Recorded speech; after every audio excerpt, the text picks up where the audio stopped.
Coming up, I look at what it takes to prepare brand new coaches to be added to Brightline's existing trains to extend the consists.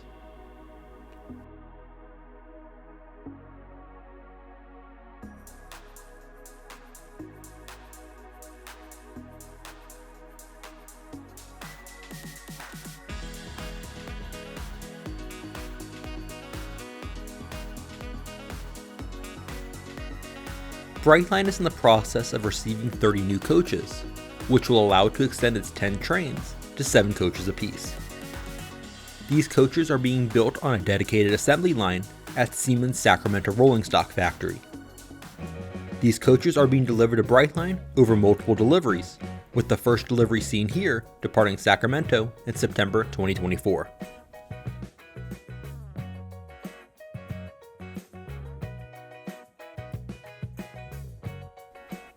Union Pacific picked them up from the factory as a dedicated train for the delivery. Here it is, pulling out onto Union Pacific's main line from the factory.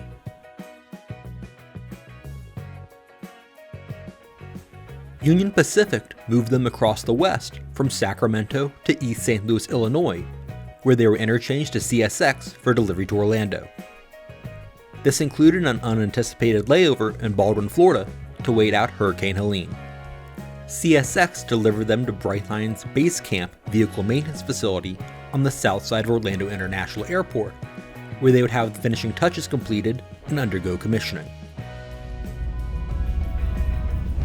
Here's the CSX delivery train, S982, arriving to the Brightline interchange off the Stanton branch line on a Saturday afternoon.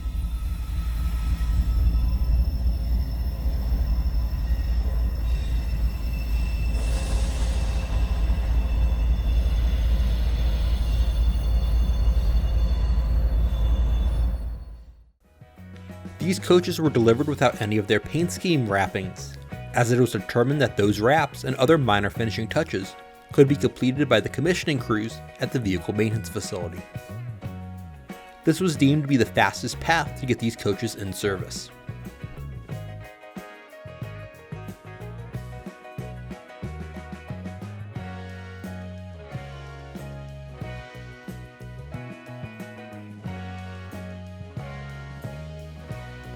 The CSX locomotive brought the coaches directly into the main shop building on Track 3.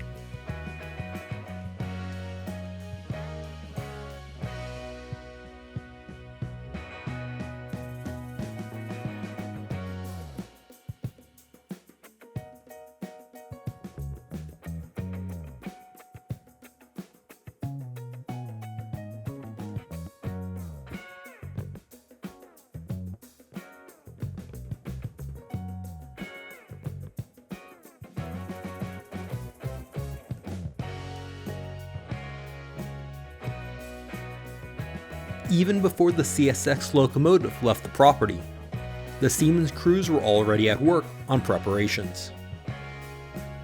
The first task at hand was to remove the temporary knuckle coupler that was installed on the rear coach for the delivery and replace it with one of the semi-permanent couplers that these coaches are typically equipped with. This was necessary as one of the goals for this first day was to get the cars run through the train wash so they would be ready for the wraps to be installed as soon as the wrapping contractor arrived.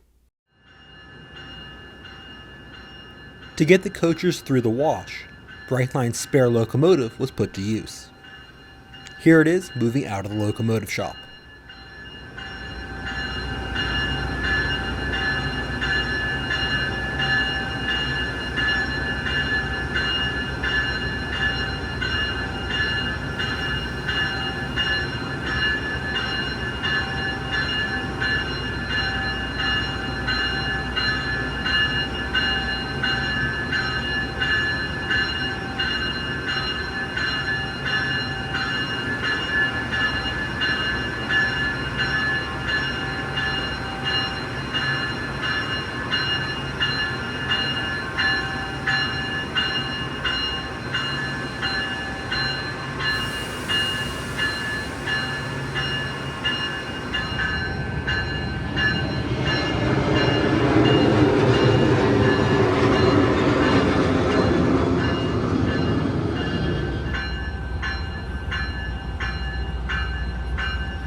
In order to couple onto the coaches, it had to back out on the locomotive shop lead, switch over to track 2 to pass through the main shop building to get to the west side of the facility, then switch onto track 3 to couple onto the coaches.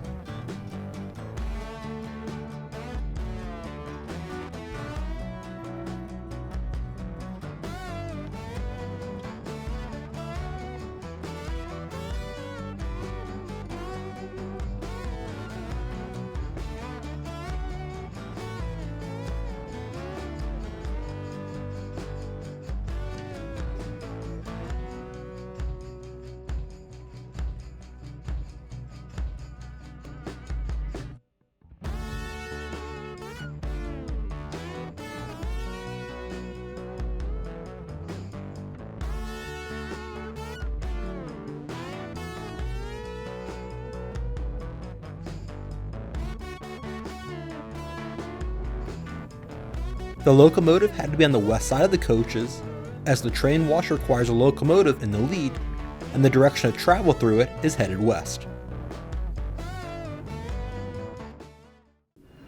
Coupling the coaches is a much more precise process with these semi-permanent couplers compared to knuckles. Since switching cars is a rare activity with Brightline's typically fixed consists, the Siemens shop crew used this as an opportunity to teach a new Brightline engineer and conductor the process. Alright, 111, you can release the 3-step on clear ball tracks. Get it back up to 2 inches and couple up.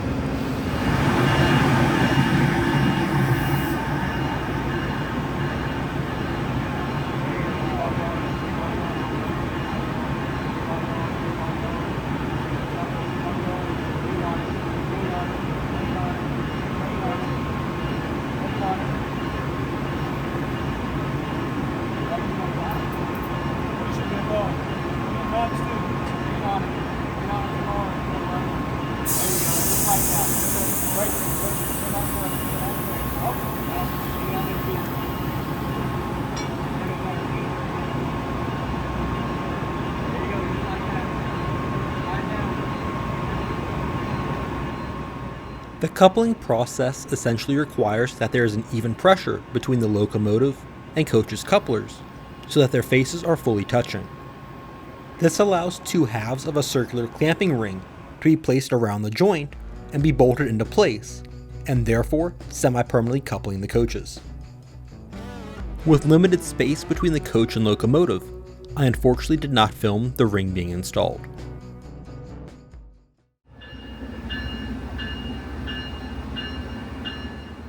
Once the coupling was complete, the train backed through the shop and over to the train wash on the east side of the facility.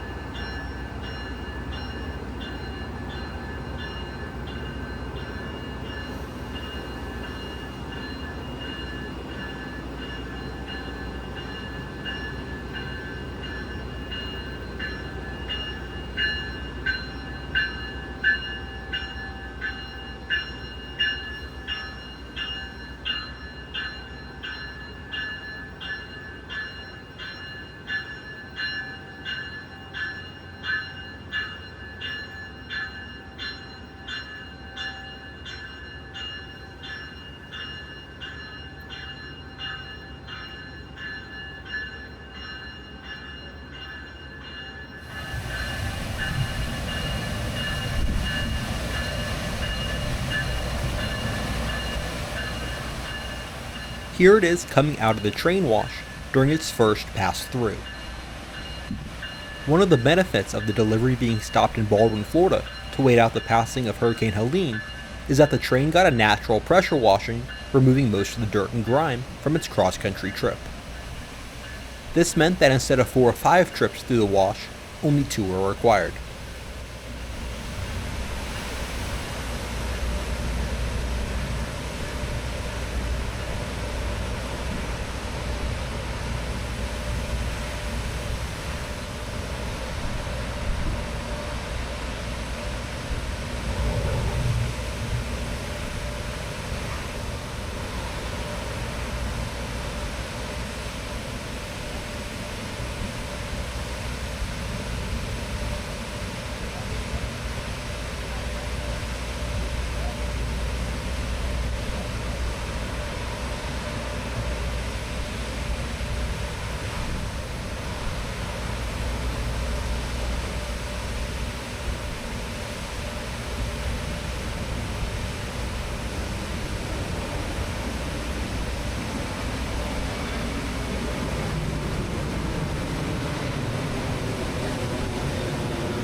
And here's the second pass.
With the washing done, it was time to call it a day as the sun set at base camp. The following day, the Siemens maintenance team that maintains the trains on a day-to-day basis was joined by a special Siemens commissioning crew. They were there to help with the finishing touches, as well as providing a final inspection and testing of all the systems before the coaches were officially accepted by Brightline and put into service. The second day was primarily focused on changing out the second temporary knuckle coupler that was on the other end of the train and removing the temporary covers on both ends so the bellows could be installed. To remove the knuckle, they first remove a supporting beam from under the coupler, with the overhead crane supporting the coupler during this process.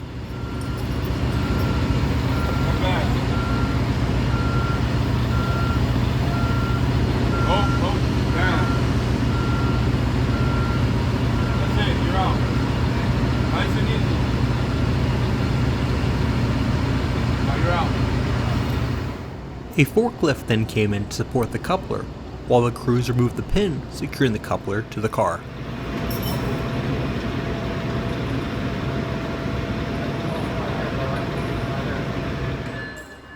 It is worth pointing out that while most of the focus in the shop was preparing the new coaches, it was also business as usual, maintaining the existing trains for service, like this train here.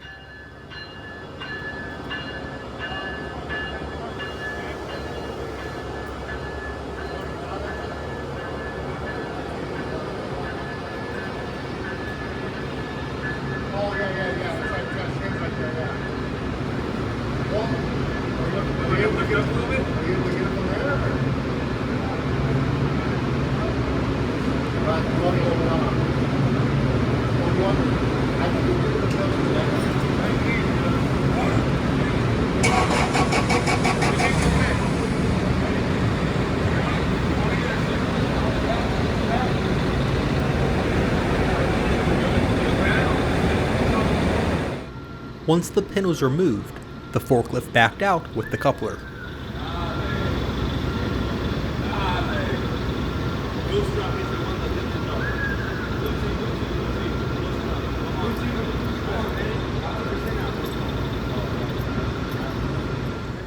Later in the afternoon, the crews began the process to remove the cover off the end of the coach.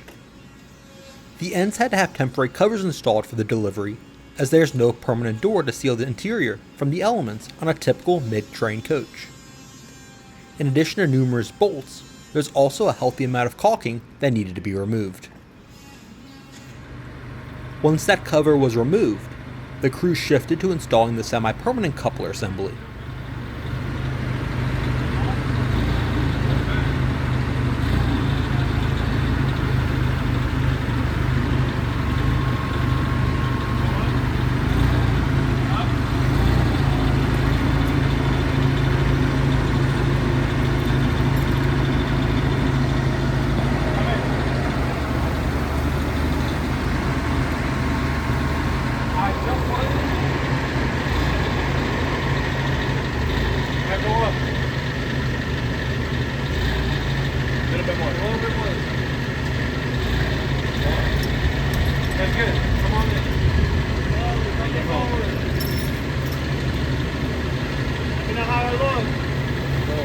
Go up a little bit. That's good. Go on in. Once the coupler was in place, the final step was to bring back the supporting beam and bolt it back in place.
With the coupler in place, the bellows that seal and protect the connection between the coaches could be installed.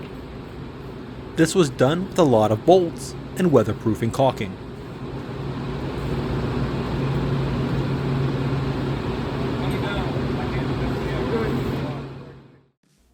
On Monday, the contractor for wrapping the coaches arrived to begin the week-long process. It takes about a day for a two-person crew to wrap a full coach. To begin, the two-person crews organized the sheets of the wraps for each car to ensure they had everything required and that it was in the correct order. They then moved to do one final hand cleaning of the cars before beginning the process. Each train color would be represented in the wrapping of these new coaches. Starting here with a time lapse of the first side of the bright orange coach.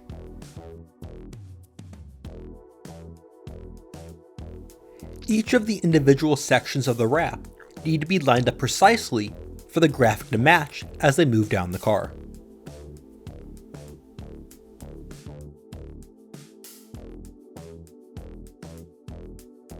You'll notice that the windows are being covered in this process. This allows the wrap to be precisely cut around the window. This removes the additional worry of needing to line up a pre-cut opening and potentially having the graphic show up incorrectly.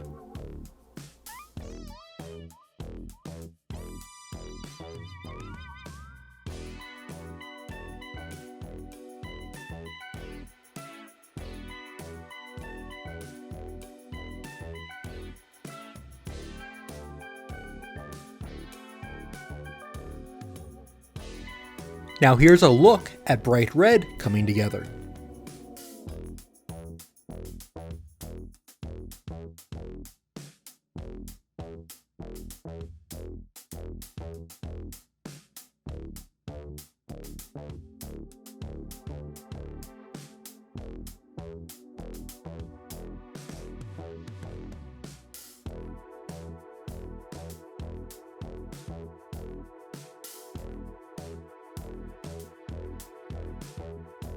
Not all time lapses went according to plan, like when bright pink here decided to block one of the shots.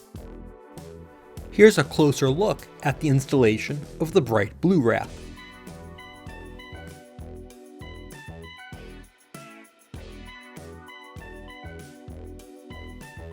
The vinyl wrapping material has some give to it as it is readjusted to line up the graphic.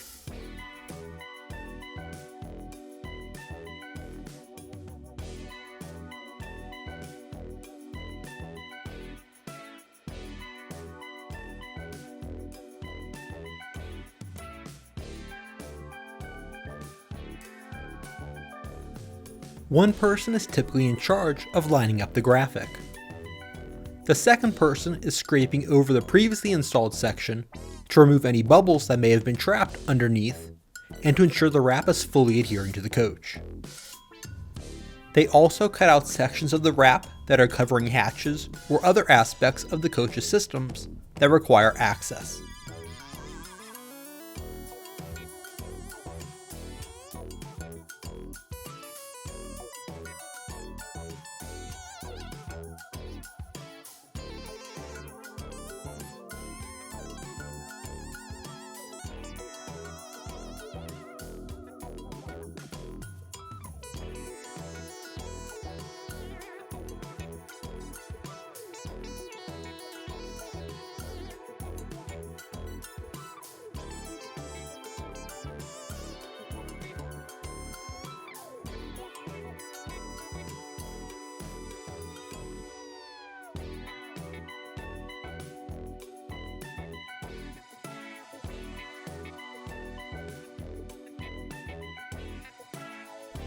After bright blue was wrapped, the Siemens commissioning team came by to install the underbody skirting on the car.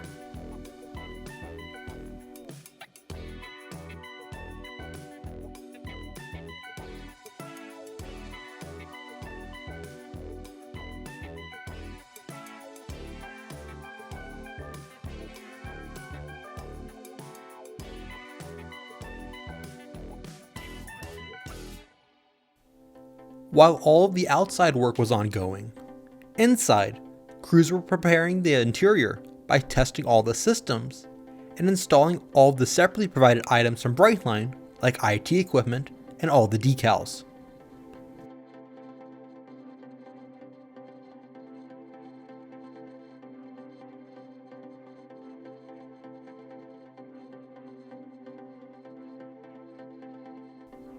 The interiors came covered in protective coverings to help prevent damage during the manufacturing and to keep them clean.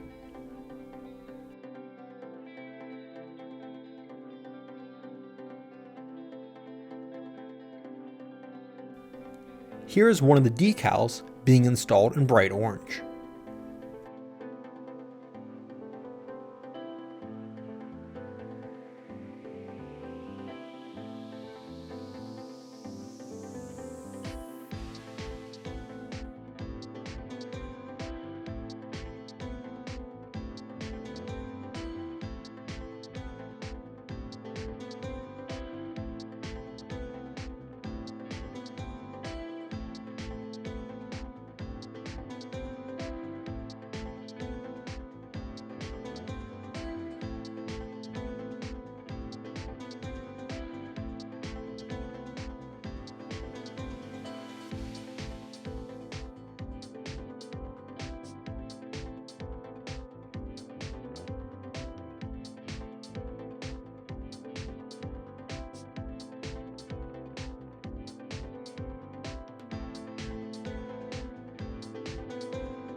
Here are some pictures of some of the other interior work ongoing.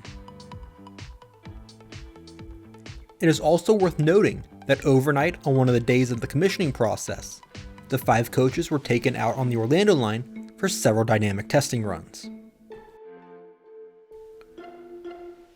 Once all the commissioning work was complete, it was time to start assembling the new extended trains. All of the new coaches were being placed in the existing consist to become the new Smart Coach 4, with the previous Coach 4 now becoming Coach 5. Here we see the Orlando Health Wrap train being extended. It was uncoupled between the existing Coach 3 and 4 on Track 4, then pulled out to move over to Track 3 to pick up the new coach. I've sped up this process considerably for the sake of time, as it was moving at walking speed.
And here it is coupling onto the new bright blue coach.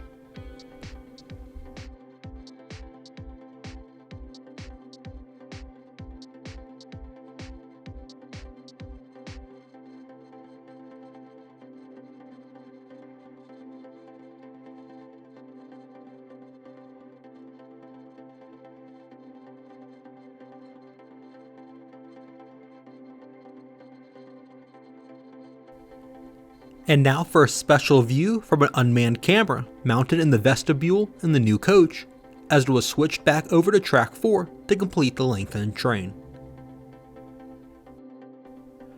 You can see the 2 halves of the circular clamping ring for the semi-permanent coupling on the ground on both sides of the track.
And here it is, coming up to the rest of the train.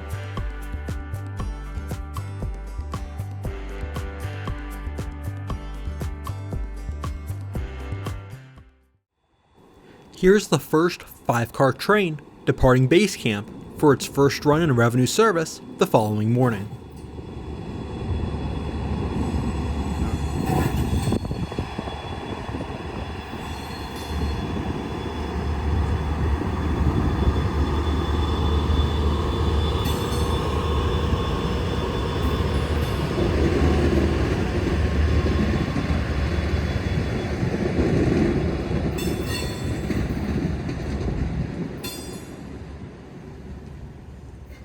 It is a testament to the hard work of all the Brightline, Siemens, and contractor crews, who were able to turn around these new coaches extremely fast and safely, with only 11 days between their delivery and start of service, which is unheard of in this industry.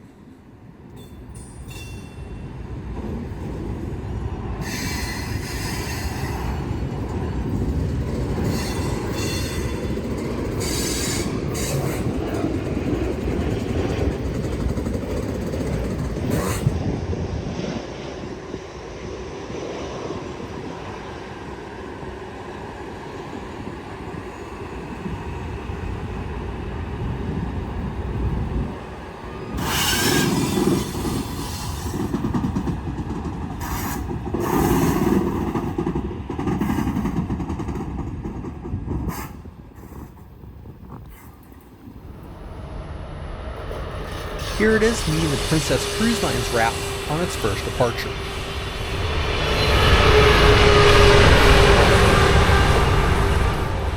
The first 5-car trains were entering service the day before Hurricane Milton hit Florida, and with the increased demand for trains to South Florida for people evacuating, there was a push to get the extra capacity in service to meet the demand.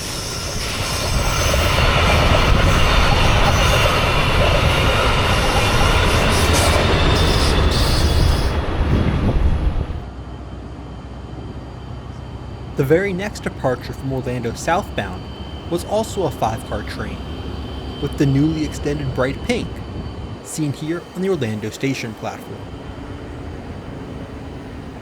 Here's a walk along that train on the platform prior to passengers coming down to board.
And while we are here, here's a walk inside the full length of the newly extended train.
Here's the new coach.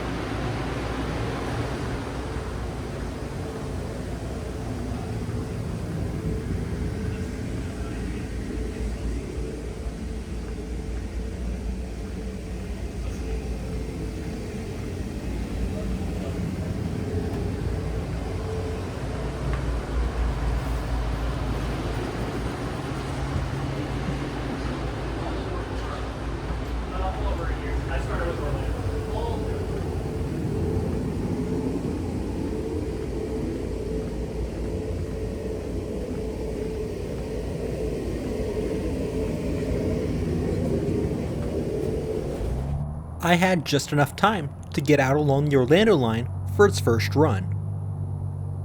Here's bright pink crossing over Dallas Boulevard on its first run.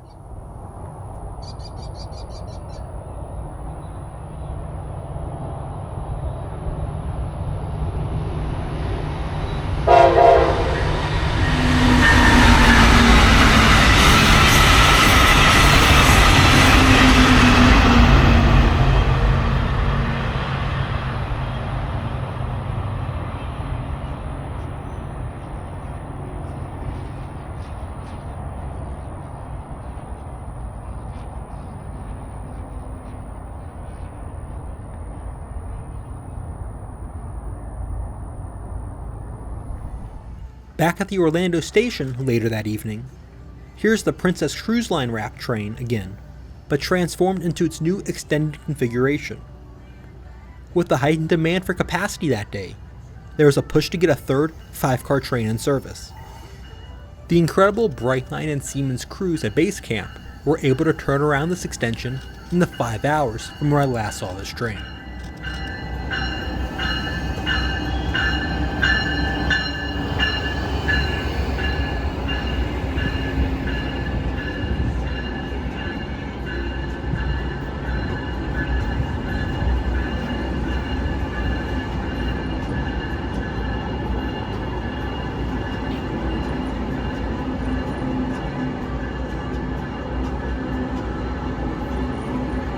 It had a new bright orange coach inserted into its consist.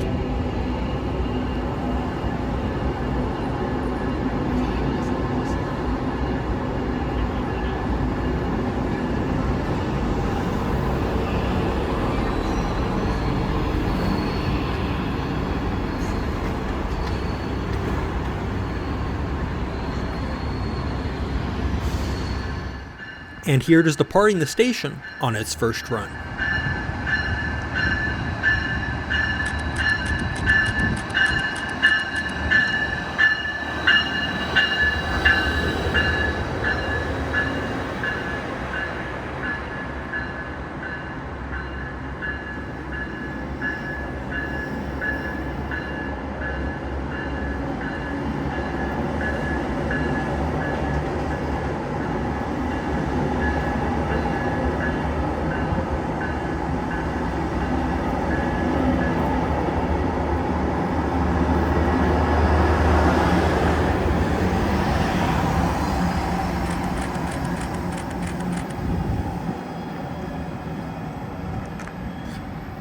My thanks to everyone from Brightline, Siemens, and contractors at base camp and the Orlando station for welcoming me in to document this often hidden process.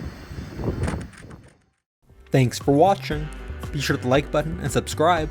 Also check out my social media pages.